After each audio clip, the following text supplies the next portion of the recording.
جب دل ہے تو دل میں کسی کے لیے بے چینی بھی ہے، دل میں کسی کے لیے تڑپ بھی ہے، دل میں کسی کے لیے محبت بھی ہے، رت جگہ بھی ہے، آہیں بھی ہیں، سسکیاں بھی ہیں۔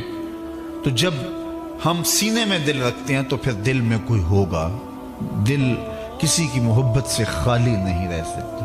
اب یہ ترجیح میری ہے، آپ کی ہے کہ ہم کس سے محبت کرتے ہیں۔ کوئی دولت کا پجاری بن جاتا ہے، کوئی خواہشات سے پیار کرنے والا بن جاتا ہے، کسی کو زلف دراز سے پیار ہو جاتا ہے، کوئی نرگسی آنکھوں پہ مرتا ہے اور کوئی گلابی ہونٹوں پہ جان چھڑکتا ہے، کوئی حسین نظاروں پہ زندگی وارتا ہے، کوئی پپیہے کی آواز پہ جھومتا ہے، کوئی بلبل کی صدا پہ دل وارنے کو تیار ہوتا ہے، کسی کو ساون کے نچڑتے بادل لطف دیتے ہیں اور کسی کو کوسے قضا کی رنگینیاں اور دھنک کی شوخیاں اچھی لگتی ہیں، کسی کو پھوٹتے جھرنے اور بہتی ندیوں کا جمال بھا جاتا ہے، کوئی تاروں کے منظر پر مر مٹتا ہے، کوئی کہیں دل کے لیے الجھاؤ کے ہزاروں سامان ہیں۔ لیکن میں آپ کو ایک کہانی سنانا چاہتا ہوں پیار کی اور محبت کی، کہ پھولوں سے بھی پیار ہوا ہے، شمع سے پروانے کو بھی محبت ہوئی ہے، رقص بسمل کے تماشے بھی کیے ہیں، اور پھر لوک داستانیں بھی آپ نے سنی ہیں۔ کوئی تھلوں میں رل گیا، کسی نے بھینسیں چرائیں، کسی نے کوئی دکھ سہا، تو پیار تو لوگوں نے کیے اور محبتوں کی کہانیاں بھی بنی، موضوع سخن بھی ہوا، لوک داستانیں بھی لکھی گئیں۔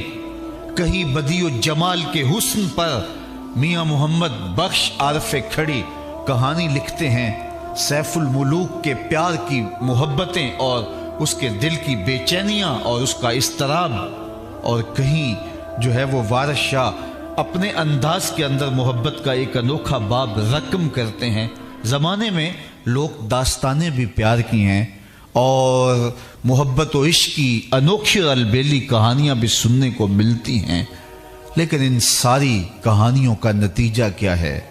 تڑپ، بے چینی، اضطراب، اور بہت ساری محبتیں تو آخر شکوے میں تبدیل ہو گئیں، ساری زندگی برباد ہو گئی۔ غالب نے کہا تھا عشق نے غالب نکما کر دیا، ورنہ ہم بھی آدمی تھے کام کے۔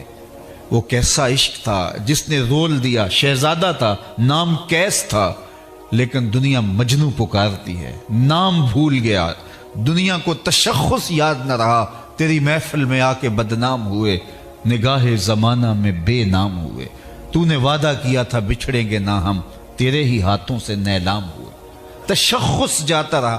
میں سویر سے لے کے شام تک سڑکوں پہ ہوتا ہوں تو گاڑیوں کے پیچھے لکھے ہوئے جملے کچھ شرمندہ کرتے ہیں، کچھ دکھی کرتے ہیں، اور کچھ جملے پڑھنے کے بعد دیر تک سوچنا پڑتا ہے۔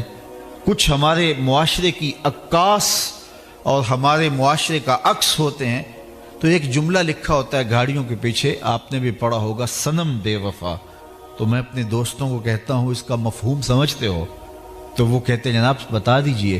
تو میں کہتا ہوں یہ تحریری احتجاج ہے، کسی نے کسی سے پیار کیا ہوگا، بے وفائی کا داغ دل پہ لیے، اب اپنے دل کی بھڑاس لکھ کے نکال رہا ہے، یہ تحریری احتجاج ہے۔ تو میں نے کہا تو نے پیار اس سے کیا جس نے بے وفائی کی، آ تجھے وہ چوکھٹ بتاؤں جو ہاتھ پکڑتے ہیں تو حشر کے دن بھی نہیں چھوڑیں گے۔ ہم اس محبت کی دعوت دیتے ہیں جو بندے کو نکما نہیں کرتا۔ عشق نے غالب نکما کر دیا، ورنہ آدمی تھے، ورنہ ہم بھی آدمی تھے کام کے۔ تو یہ عشق جس کی کہانی میں چھڑنے لگا ہوں یہ نکما نہیں کرتا۔ بلال حبشی سے پوچھئے، پستیوں سے اٹھا کے بلندیوں تک پہنچا دیتا ہے۔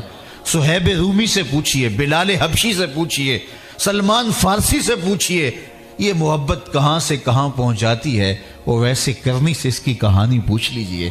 اس کی تڑپ اور اس کی بے چینیوں اور اس کی لذتوں کا سرور پوچھئے۔ وہ محبتیں طبیعت میں بے چینی اور اضطراب ہی پیدا کرتی ہیں، لیکن اس محبت کی بے چینی روح کا قرار ہے۔ وہ مزہ دیا تڑپ نے، میری آرزو ہے یا رب، میرے دونوں پہلوؤں میں دل بے قرار ہو۔